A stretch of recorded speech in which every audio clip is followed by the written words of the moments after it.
Anti-Semitism in our schools. How can we fight it and make a positive change? In today's special briefing, we'll hear important analysis from Executive Director of High School Affairs, Kate Chavez, clinical psychologist, trauma and resilience expert, Miri Bar-Halpern, Stand With Us' National Director of Classroom Education, Mina Rush, and the K-12 Executive Director of our Fairness Center at Stand With Us, David Smokler. Important conversations for parents, students, and everyone concerned about this issue.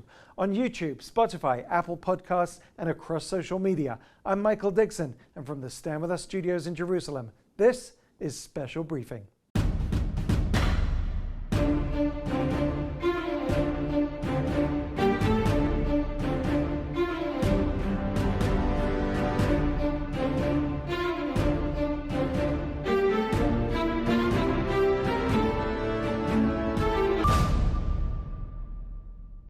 Shalom from Israel.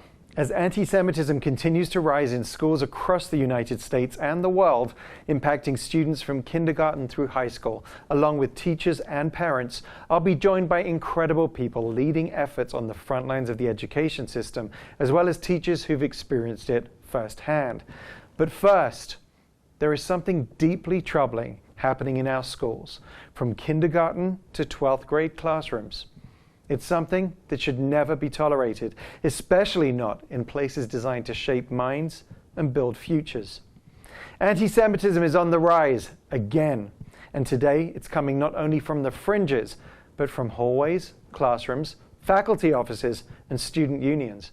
Jewish students, some as young as those in kindergarten, are being shamed and targeted, not for anything they've done, but simply because they are Jewish, or because they dare to say that Israel has a right to exist.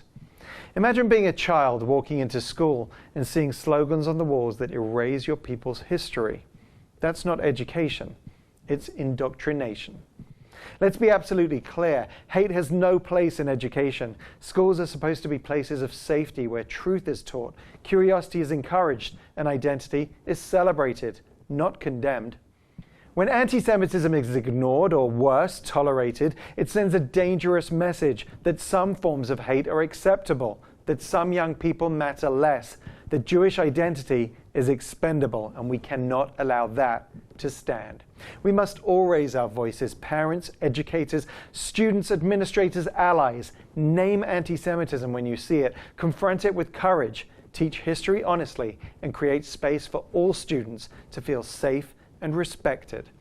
Now let's break down some of the key statistics on anti-Semitism in schools and how to be a proud Jew. Our own Noah Shufutinsky is on the big screen to tell us more, and it's a worrying picture, isn't it, Noah?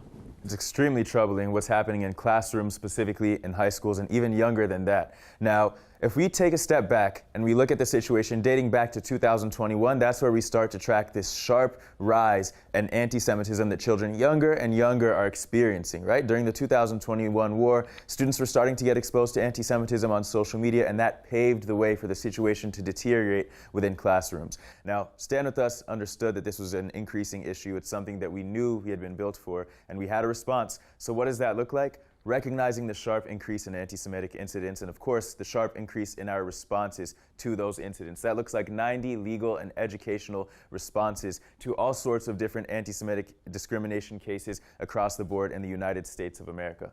Now, we empowered our students to operate 1,500 educational programs within high schools all around the U.S., and that also resulted specifically in 30,000 students being reached during Jewish American Heritage Month for the first time. Now, all in all, what does that look like? 200,000 high school kids just in the past year alone engaging with Stand With Us programming, and programming that influences people to be proud of their identity and understand more about us and our connection to Israel. Now, this looks like a wide range of different activities, whether it was Jewish students leading workshops themselves, inviting guest speakers. We actually had 10 Leventhal interns speaking at city council meetings where they were able to speak up against discrimination that they or their peers had faced. And ultimately, they're going to understand the basis of our education, which is understanding how to tell the Jewish story in 3 chapters. 1, our indigenous roots here in this land of Israel, where we've maintained our connection for over 3,000 years through continuous presence and continuous practices, the forced diaspora, where most Jews had been forced out, but even in exile, maintained their connection to our homeland, and finally, liberation, and liberation looking like modern Zionism, in which us as a Jewish community, regardless of where we are in the world, are able to reestablish our tie to the land where our hearts never left. Now, Zionism is oftentimes made out to be a bad word within the campus, but our students are able to reclaim it, understanding that Zionism is the belief in the Jewish people's right to self-determination in our indigenous homeland, fulfilling that 3,000-year journey we just spoke about. Important analysis. Thank you so much, Noah. And great that so many young people are standing up, joining our team to stand up against anti-Semitism at the high school. Noah Shifutinsky at the big screen.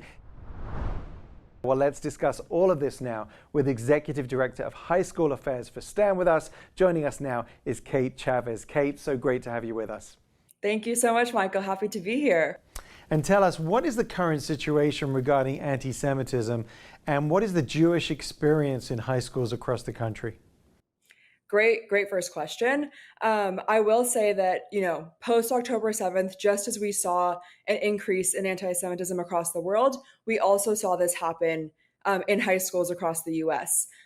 We saw more incidents of vandalism, of bullying, and obviously this doesn't even include what teens were facing on social media as well. So we did see this uptick in isolation that Jewish students felt due to their connection to Israel, due to their religion or their identity. And I think that these Jewish students were looking for, a safe space in their space of education. And unfortunately, what we saw was, a lack of adequate response from school administrators, from the adults in the room. And so obviously this is not the case at every single high school, but there was kind of a misunderstanding from school administration about how to effectively deal with anti-Semitism in the wake of, the ongoing Israel-Hamas war. And let's talk about that. So what are the key elements of effectively addressing anti-Semitism in high schools? Great question. Okay. There are numerous ways that we can ensure Jewish students are protected in high schools. I think that number one, education and awareness is critical. So to give Jewish students the space to educate their peers about who the Jewish people are is great, but also allowing teachers the time to talk about anti-Semitism as we want all forms of hate to be educated on in schools. I think that that's so important. The education awareness piece is critical. We also want to see clear policies and accountability from schools. So whether this is, clearly defined anti-discrimination policies, hopefully those include anti-Semitism specifically. We also want to see clear reporting mechanisms. So if something does happen, is there a policy or a protocol in place for someone to report it? And then obviously, what are the consequences for violating whatever the policy is? So you kind of have that approach that looks at both the students and the administrators to, jointly fight anti-Semitism.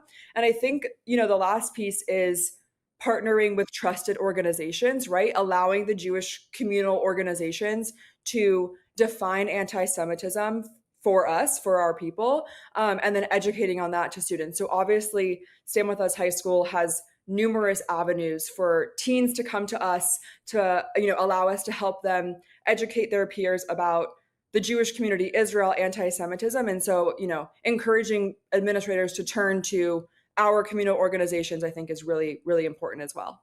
And I know that via this Stand With Us Leventhal internship and in other ways, you help students themselves collaborate with school administrators, for instance, to promote Jewish cultural events and address issues of anti-Semitism. So how do you do that within the school environment?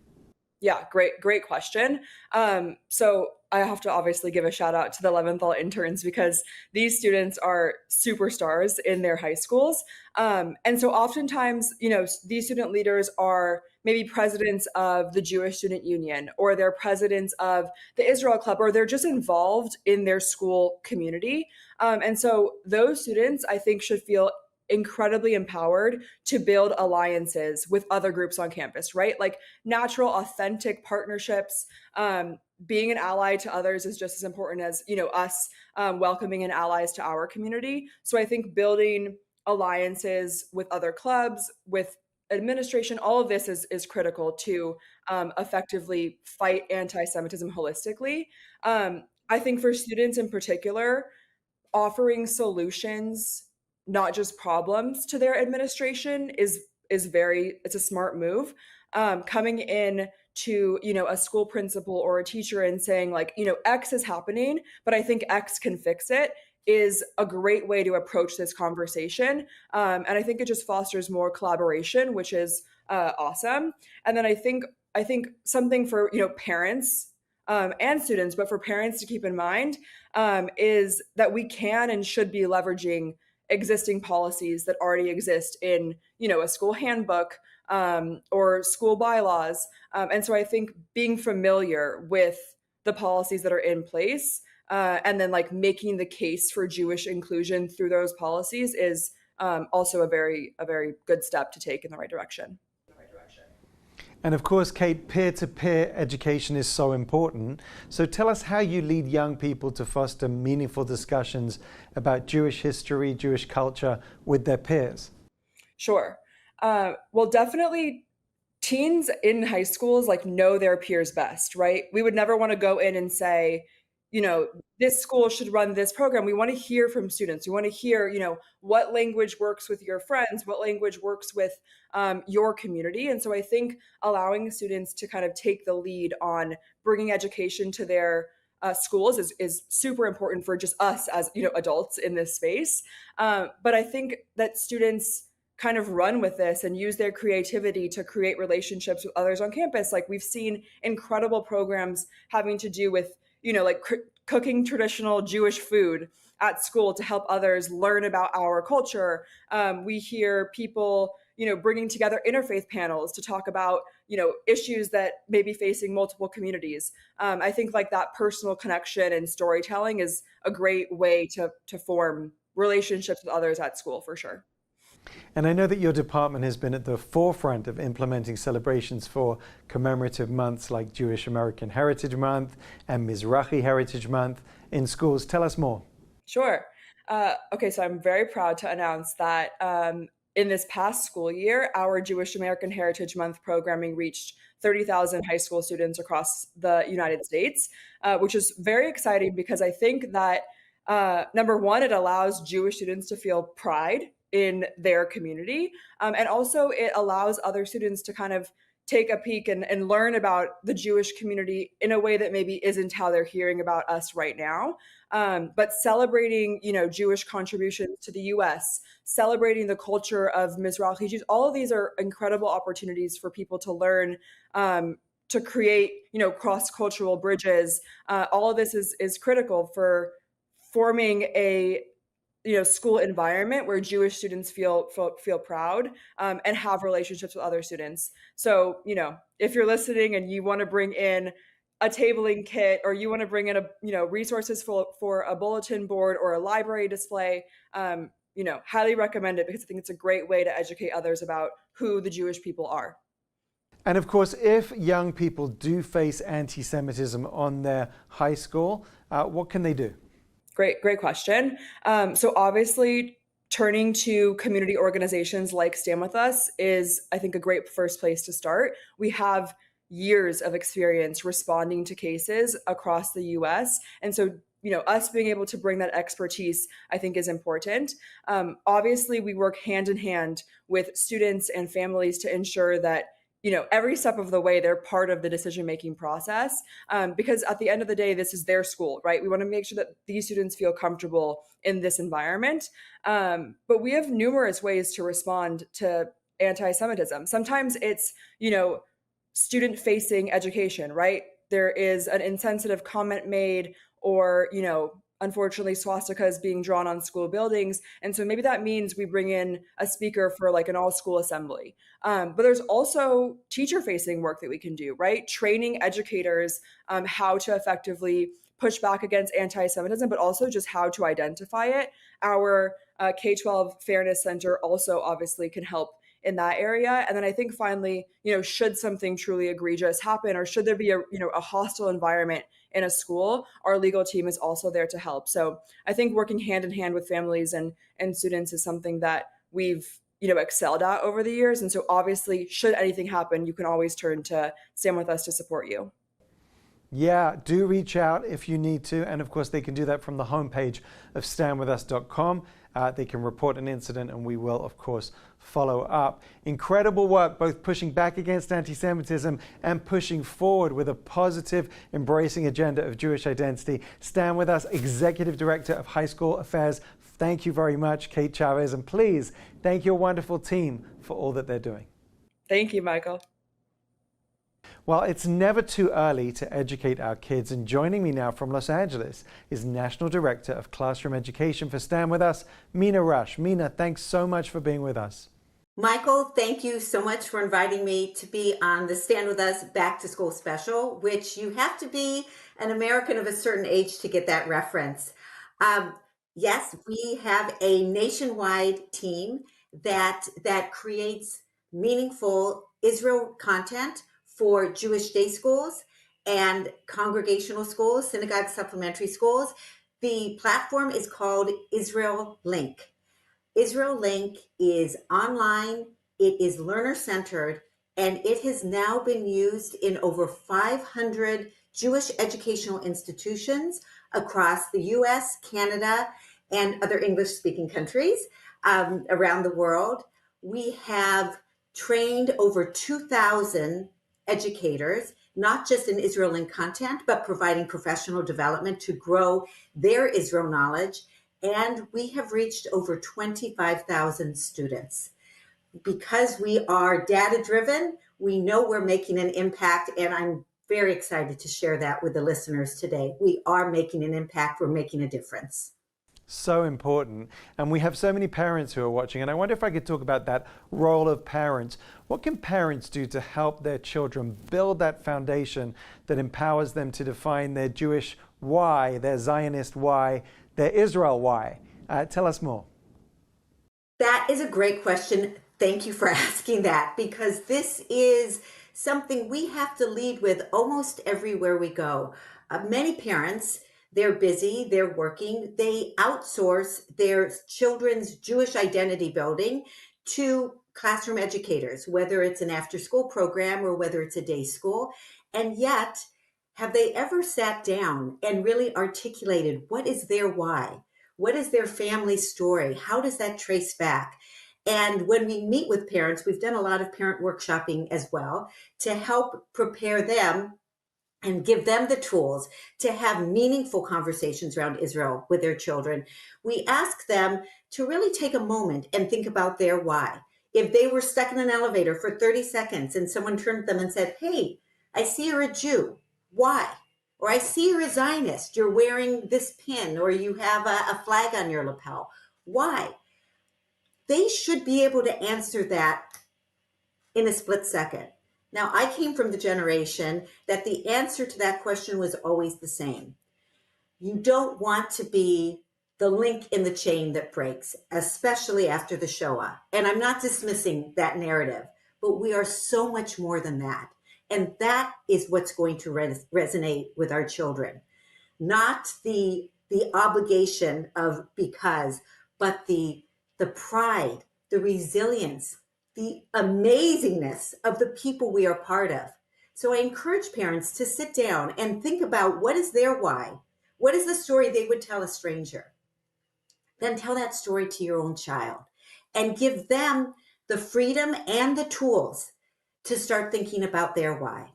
But it all starts with really strong foundational knowledge.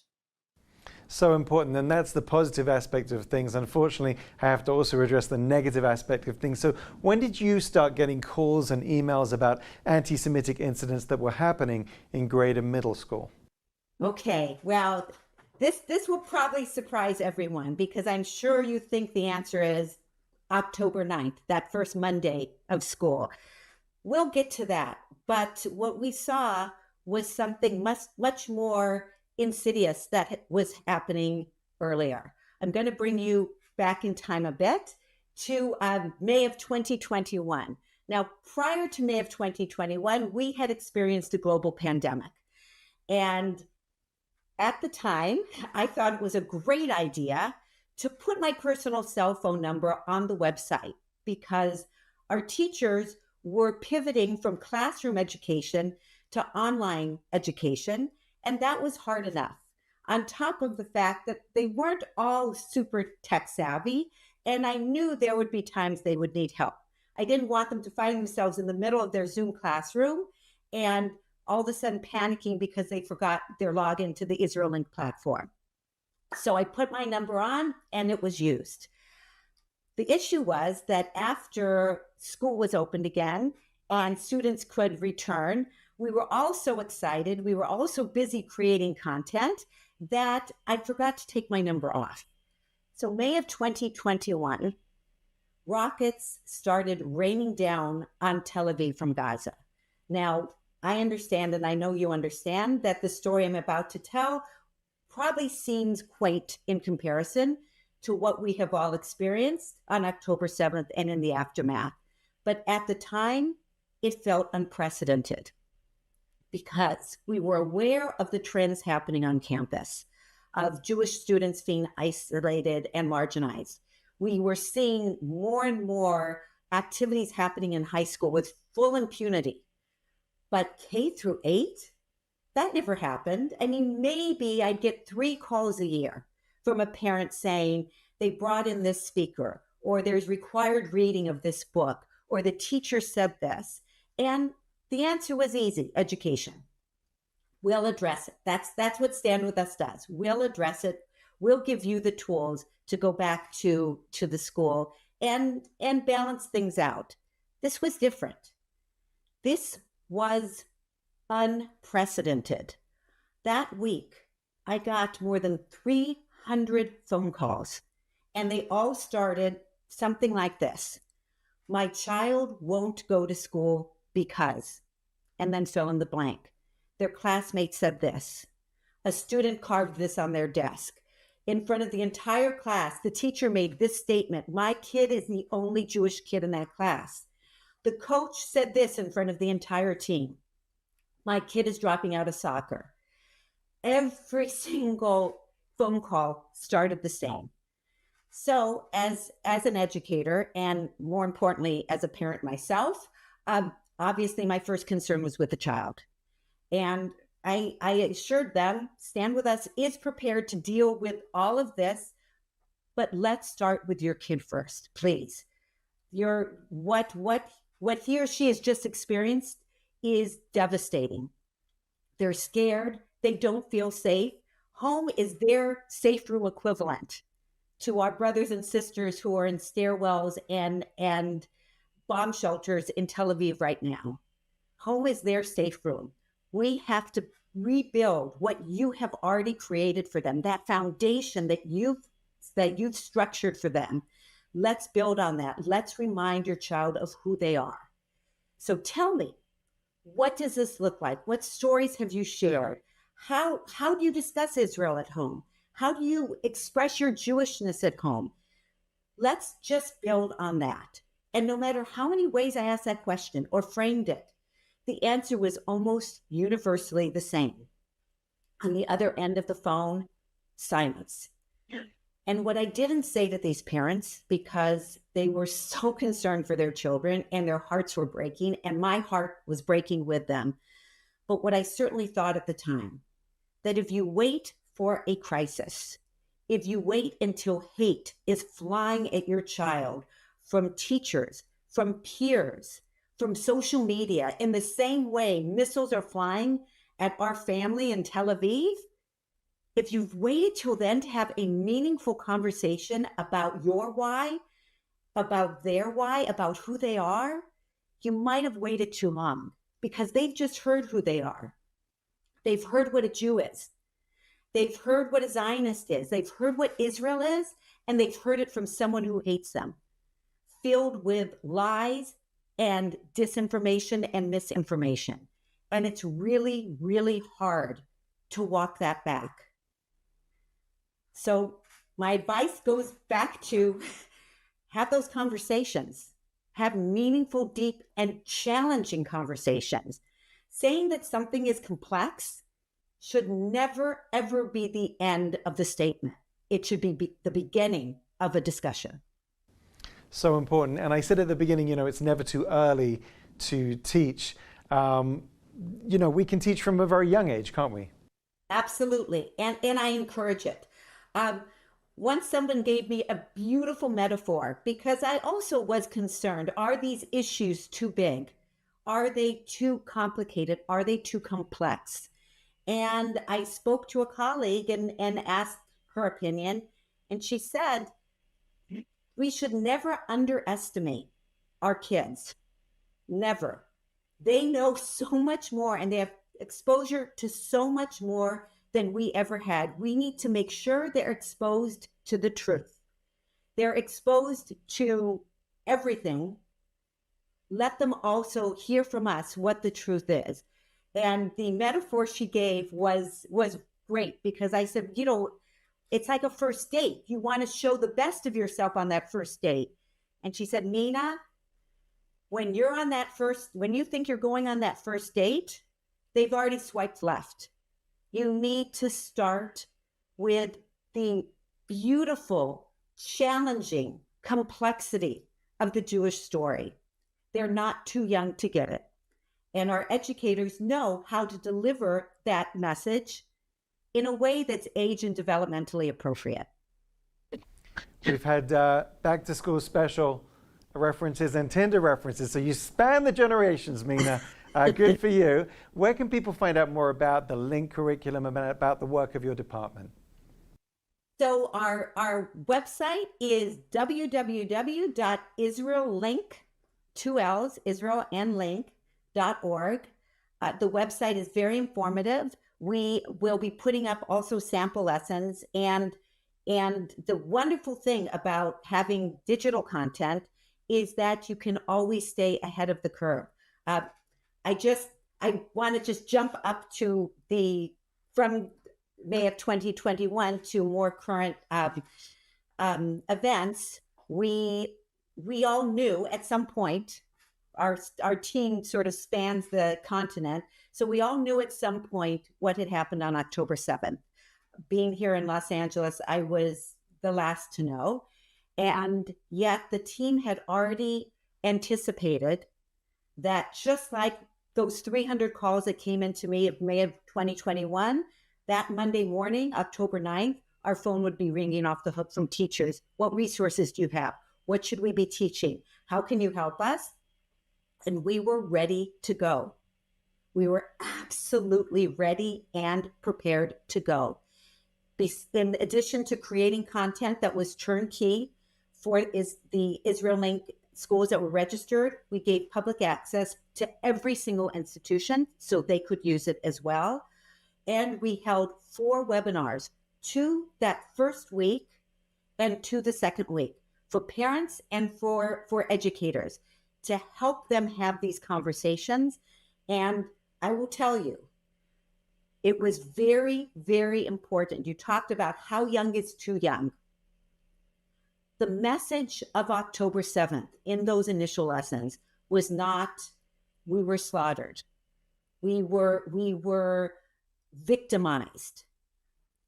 The message was, look at who we are. Yes, that happened. We see every Pesach, right? In every generation, they try to destroy us. That is not the story we tell our learners. Yes, in every generation, they try to destroy us. Guess what? We are still standing. We are still standing, and we're not just surviving, we are thriving. And we are bringing light to the world. We are Or L'Goyim. And if people stopped hating us and paid attention, their lives would improve also. And there were so many examples from October 7th and the following days that could reinforce that with our students. So many examples. Coming up to the year anniversary, October 2024, I realized we had to deepen the learning. It was time. The pain was still there. The wounds weren't completely healed, but we had to deepen the learning around October 7th. And I was very fortunate to partner with Gilad Segev, an Israeli singer, songwriter, composer, who had created Project Heroes based on 10 regular people like you and me and like our learners who on that day did something extraordinary. They chose to sacrifice, and they knew it was possibly going to be their biggest sacrifice to save others. And these stories are beautiful and they're not terrifying. They are a legacy to these people. Once again, the week before the October 7th anniversary, we opened up that content beyond Israel Link users, open access to anyone who wanted to teach it. It was taught over 1,400 times. We are making a difference. We are helping Jewish students discover their identity and understanding that Israel is integral to their identity. They are not Jews because their families left Ukraine and came to wherever they're living now and brought their Jewish traditions with them. Ukraine or Iran or Yemen or Russia, those were their countries of exile, not their countries of origin. Our story is much longer and much deeper, and it goes much further back. And together we backwards design that story for our learners and then bring them here to the present and give them the tools to go on to the future. So please visit our website, contact us. We can bring this content to you. We can bring it to your kids. If you're educators, we're happy to bring it to your school. Let's work together to ensure this next generation is filled with strong, proud, knowledgeable Jews. Absolutely. Incredible work. Mina, thank you so much for all that you do and for your perspective today. Thank you. Thank you, Michael. Well, joining us now to discuss how classroom bias is failing Jewish students and what can be done about it is David Smokula, Executive Director of the K-12 Fairness Center at Stand With Us. David, thanks for joining us. Thank you, Michael. Thank you. Very glad to be here. Tell us, what are some of the issues facing Jewish teachers today? Yeah, it's been pretty horrible for Jewish teachers, especially since October 7th. They're finding themselves often ostracized by other teachers. They might walk into the teacher's lounge and suddenly everybody goes quiet. They're finding their classrooms vandalized, and a lot of times they'll come into their classroom in the morning and somebody has written Free Palestine on the board. This is just teachers who are visibly Jewish, or kids know that they're Jewish, or other teachers. The teachers are finding that they have to actually deny any affinity for Israel in order to be considered sort of one of the other teachers. It's been a pretty brutal situation for them. And I know that you're hearing from many of them from all parts of the country and responding and giving them support. Let me ask you how schools ensure that potentially emotional topics like the October 7th massacre, for instance, and of course the war that followed, are being taught accurately and free of bias. Yeah, it's a real problem. I think, people have this sense that there's a curriculum and that teachers are following the curriculum. And so they say, is the curriculum biased? Is the curriculum pro-Israel? Is it anti-Israel? I think what a lot of people don't understand is that the curriculum is really a roadmap for what should be covered. And it doesn't give teachers day by day lessons, right? So the biggest problem that we're finding is teachers bring in lessons that are unvetted by anybody in the school. And so we're seeing a lot of biased lessons that are coming in just in terms of materials that teachers bring in. And it's been a real problem. And let me ask you about parents. What can parents do to make sure that their kids' schools are safe places for them to identify as Jews? Yeah, I think, now more than ever, I think parents need to pay attention to what their kids' teachers are teaching. That can be done often. The teacher has maybe a web page. You should look at the syllabus. Talk to your kids, especially in history and English. Are you studying what's going on in the Middle East? Take a look through the materials that your kids are bringing home. We found some really shocking things out there.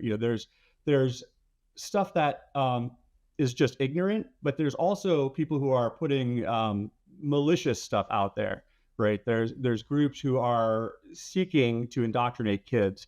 And so, if you're a teacher trying to find materials to support what you're teaching, maybe you're going to Google it, and you're going to get something that may or may not be true, may or may not be biased. And so there's a lot of work for teachers to do. Parents need to pay attention to what is going on. They need to look through their kids' stuff, have conversations with them about what they're learning and doing in schools, because some of it's really shocking. And the K through 12 Fairness Center is one of the newer additions to Stand With Us. Tell us why it's so needed.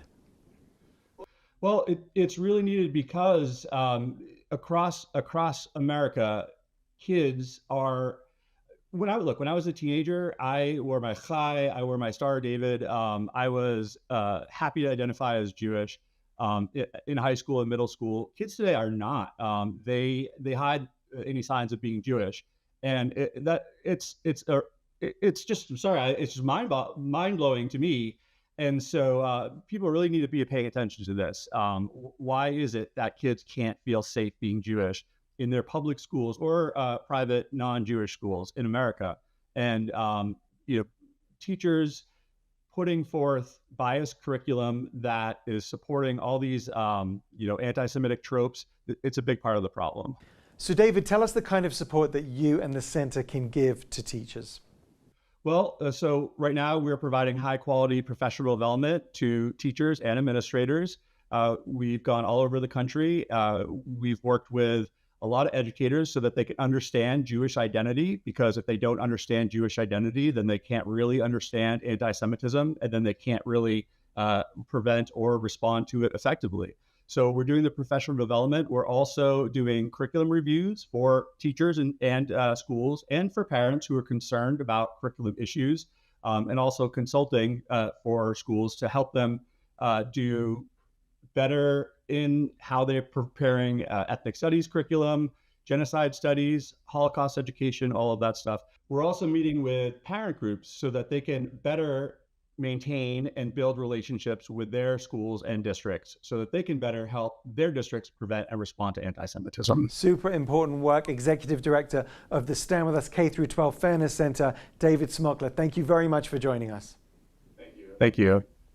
Now, our special guest is clinical psychologist, trauma and resilience expert with 2 decades of experience. Joining us from New York is Dr. Miri Bar-Halpern. Miri, thank you so much for being with us today. Thank you for having me. And let me start by asking you how the Jewish community can effectively address and counteract the invalidation of their experiences and struggles, particularly in educational settings. Well, let me start by saying we need to name the invalidation. I think a lot of people don't understand what we're going through right now. And post-October 7th, unfortunately, the community betrayed us from every single field you can think of. And we see it a lot in K-12. So when that happens, not only from one person, but from a whole community on a systematic level, it can really create existential crisis for people. So this is traumatic invalidation, basically, when someone is denying your emotions or beliefs or parts of your identity, or rejecting it, or telling you that it's your fault, or what about, or politicizing your pain. All of this falls under the category of traumatic invalidation. And unfortunately, what we're seeing today, especially with K-12 and teenagers, when they're still developing their identity, is that they're starting to have more anxiety, school avoidance, self-harm for some of them, shame, fear of showing up with their identity, and really isolating themselves. So first, we need to name it. We need to recognize that. That's the most important thing. And only then we can start healing. And the healing will be when we're able to put ourselves first and say, my pain matters. This is important to me. And when the larger community is able to hold it and provide us this space to continue with this journey. What kind of role can students and educators play in fostering a more understanding and supportive environment? So schools are supposed to be trauma-informed. Just as in any trauma-informed organization, they need to make sure that every student, every single student, feel safe at school, and that means physically safe and emotionally safe. So educators and school personnel actually have a very important role in making sure that Jewish students are supported. They should make sure that they have a safe person. So when something happened at school, when there's any type of anti-Semitic event, or when they're being invalidated, or when they're being targeted, they need to know who they're going to go to, who's their safe person. And also they need to know what is going to happen with their, if they're filing a report, how do you file a report? Is there going to be any consequences? How are they going to be protected? So one thing is making sure they have a safe person. Then I hope that educators can be nuanced about the environment, the learning environment. Right now, students, especially Jewish students, are sitting in what we call fight-flight situation. They're constantly hyper-vigilant. They're very worried about being bullied or being targeted for being Jewish, being Israeli, being Zionist. So they're part of the brain that it's supposed to work with executive functioning and problem solving and all the things that we need in order to survive at school academically is actually shut down, because the other part of the brain, the amygdala, the limbic brain, that is really about the fight-flight response and looking at threat, is taking over. So we need to make sure that they're not only to the same levels of their peers, that they're getting exactly the same support. They're not asking for any special treatment. We just want to make sure that they're being supported just like their peers. So I'm hoping that educators can look at the physical environment to make sure that the environment is safe, that there are no specific symbols of hate, or that it will take into account what can be triggering for a Jewish student right now, and also emotionally safety.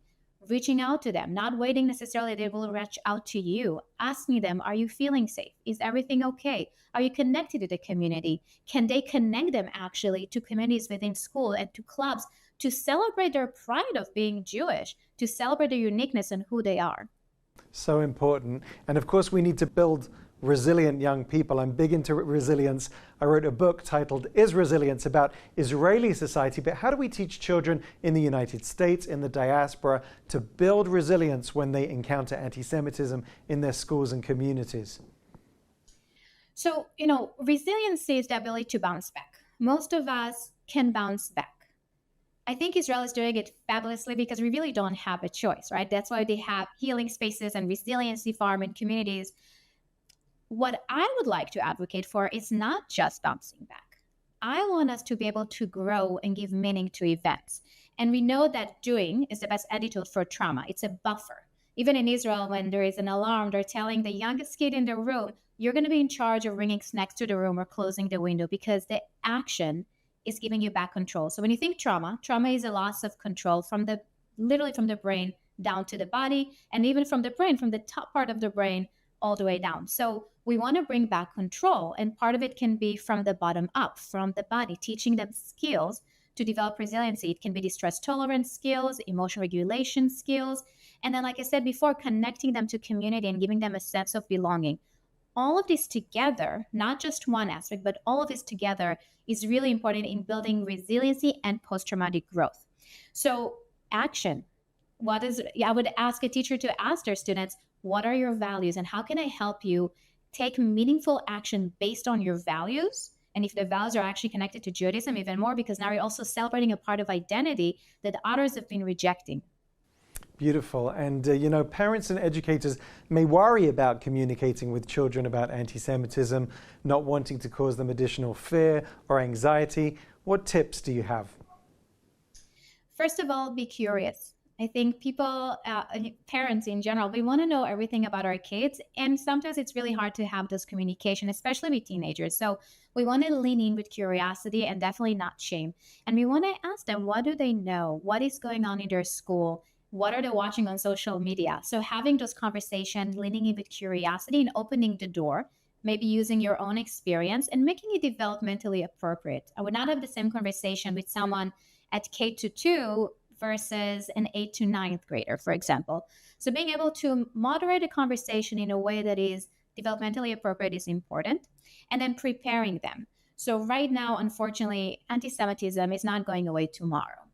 And traumatic invalidation is not going away next week. So we want to make sure that our kids are prepared. We want to make sure they know what to say, what not to say, who to engage with, who is their safe person, like I mentioned before, and also giving them the language, maybe talking through scenarios of what they can do in different situations if their friends or the social environment is trying to put them down. Cope ahead is key right now, and balancing that with those conversations will be really important.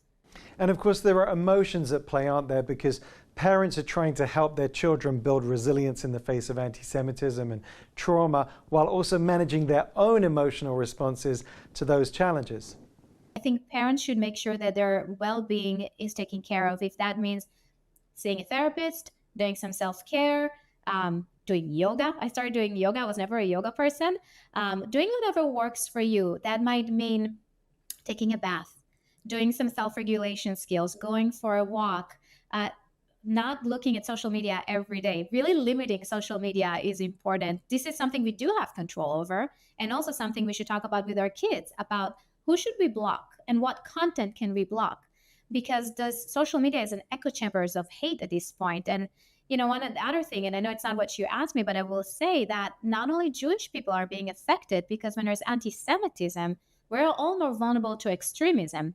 So my call for action is not just for the Jewish parents to have this conversation, but also for the non-Jewish parents to have those conversations with their kids, because everybody is vulnerable to radicalization and extremism. Anti-Semitism is a connective tissue among all extremism groups. So we need to teach those kids critical thinking.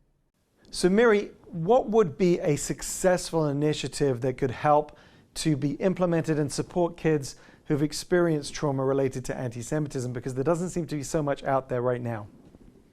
No, there's really not much out there. So a program should be trauma-informed. Like we mentioned before, schools should be trauma-informed schools. So it should take into account the psychological and physical space of the school environment.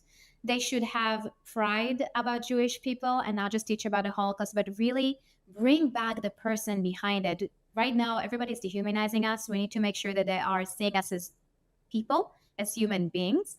I would like programs to be able to teach critical thinking, so non-Jewish students will also notice what is propaganda, maybe doing some work about social media and how to see what is considered anti-Semitic and what can really hurt their students, what can hurt their friends as well. And I think that programs that are also bringing back interfaith communities together, clubs, celebrating diversities, bringing back the pride aspect and connecting us. Right now, everybody's divided. I want us to be together again. I want people to see Jewish people and the other people as people and not as problems, which I think this is one of the biggest things. Right now, people are creating a hierarchy of empathy and pain, and then we're losing humanity. So I want programs to be humane, safe for all, trauma-informed, and based on evidence.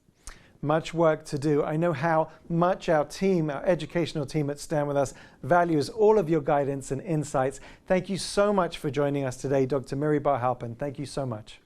Thank you so much for having me.